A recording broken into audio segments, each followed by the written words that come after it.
नमस्कार, आप देख रहे हैं तीखी आवाज न्यूज चैनल। प्रतापगढ़ में आपदा से निपटने को लेकर ब्लैक आउट पुलिस लाइन में बम धमाके की स्थिति में राहत बचाव का हुआ मॉक ड्रिल। प्रतापगढ़ में बुधवार की शाम पुलिस लाइन परिसर में आपदा से निपटने की तैयारियों का व्यापक अभ्यास किया गया। डीएम शिव सहाय अवस्थी और एसपी डॉक्टर अनिल कुमार के नेतृत्व में यह मॉक ड्रिल आयोजित की गई। अभ्यास के दौरान बम धमाके की काल्पनिक स्थिति बनाई गई। पुलिस लाइन के मैदान में कृत्रिम आपदा की स्थिति में फायर सर्विस, एसडीआरएफ और पुलिस कर्मचारियों ने घायलों को मेडिकल कॉलेज तक पहुंचाने का अभ्यास किया। मॉक ड्रिल के दौरान पूरे पुलिस लाइन परिसर में अंधेरा रखा गया। बिना प्रकाश व्यवस्था के भी राहत और बचाव कार्य सफलतापूर्वक किए गए। अलार्म बजते ही एम्बुलेंस की सायरन से क्षेत्र में हलचल मच गई। पुलिस बल के साथ अग्निशमन विभाग, एनसीसी कैडेट और चिकित्सकों की टीम भी मौके पर पहुंची। सीएमओ डॉक्टर एएन प्रसाद ने उपचार संबंधी तैयारियों का निरीक्षण किया। डीएम शिव सहाय अवस्थी ने कहा कि मॉक ड्रिल का उद्देश्य आपदा के लिए पूर्ण तैयारी सुनिश्चित करना है। एसपी ने नागरिकों से अपील की कि वे घबराएं नहीं, अफवाहों पर ध्यान न दें। उन्होंने कहा कि किसी भी खबर की पुष्टि करके ही प्रतिक्रिया दें।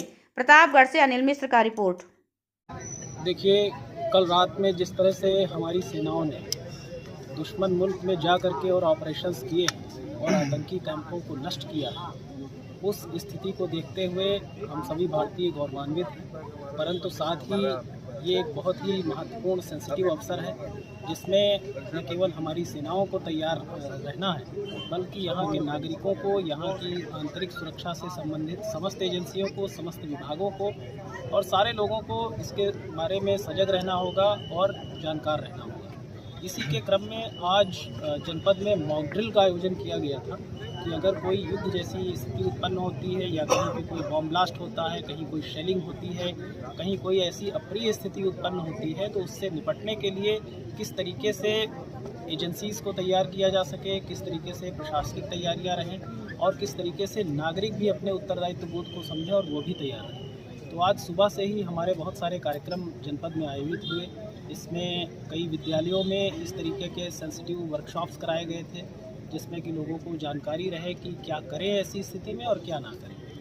आज ब्लैकआउट के साथ साथ अन्य जो सिविल डिफेंस की प्रिपेयर्डनेस है उसका आयोजन और उसकी जो ड्रिल है उसका यहाँ पे आयोजन किया गया है। सुबह भी एक कार्यक्रम इस संबंध में आयोजित किया गया था।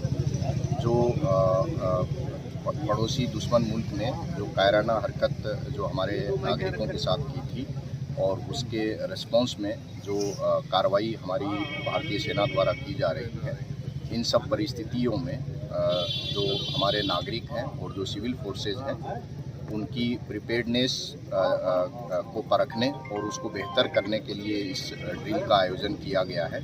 जैसा आपने पूछा, ब्लैकआउट का उद्देश्य डिटेल में वैसे बताया गया है। इसका उद्देश्य एयर रेड की स्थिति में ये सुनिश्चित करना है कि दुश्मन मुल्क किसी तरह का डैमेज हमें ना कर पाए और हम उस आपात स्थिति में बेहतर तरीके से रिस्पॉन्ड कर सकें। ये इसका उद्देश्य है।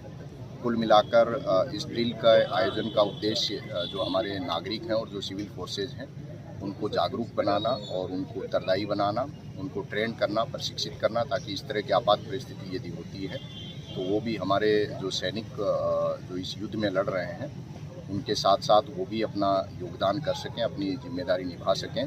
और इसका एक मैसेज हम भारतीय सेना को ये भी देना चाहते हैं कि प्रत्येक भारतीय को आपके ऊपर गर्व है, वो आपके साथ है और आपकी हौसला अफजाई करता है और ज़रूरत पड़ने पे भारतीय नागरिक जो है वो भी अपना योगदान देने से किसी तरह से हिचकिचाएंगे।